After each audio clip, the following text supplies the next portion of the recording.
Hundreds of thousands of birds have been euthanized because of an avian flu outbreak in Du Bois County. Indiana ranks 4th in the nation for turkey production, and Du Bois County makes up most of that. As Becca Costello reports, the outbreak seems to be contained, but the implications could be long-lasting.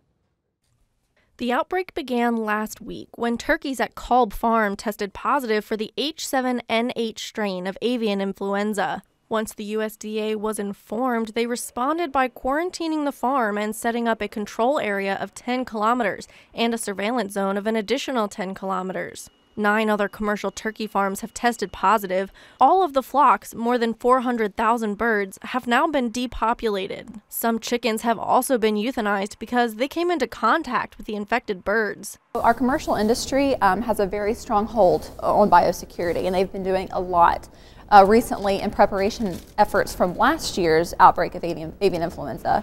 USDA officials and officers from the Indiana Homeland Security are still testing birds on area farms. They've set up a command center at the Vincennes University Jasper campus. All commercial poultry farms located in the surveillance zone have completed at least one round of negative tests. It's too soon to predict the extent of the economic damage this outbreak will have, but there's no doubt it will be difficult for this community.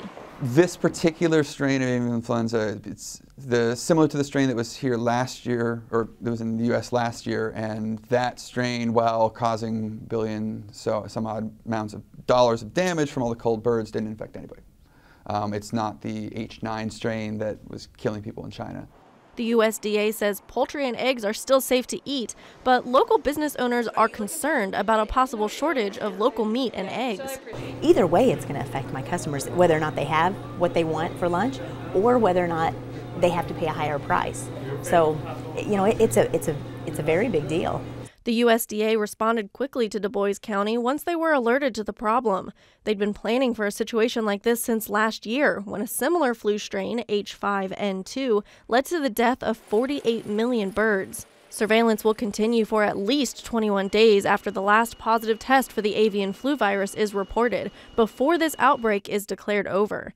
If any birds test positive in that time, the 21-day timer will have to reset. In the meantime, farmers and business owners will have to wait to find out the extent of the economic impact. I've only thought about it in terms of my business and other people's business. You know, there are other places that serve turkey and meat here that it's not just me, so it could affect a lot of people. For Indiana News Desk, I'm Becca Costello.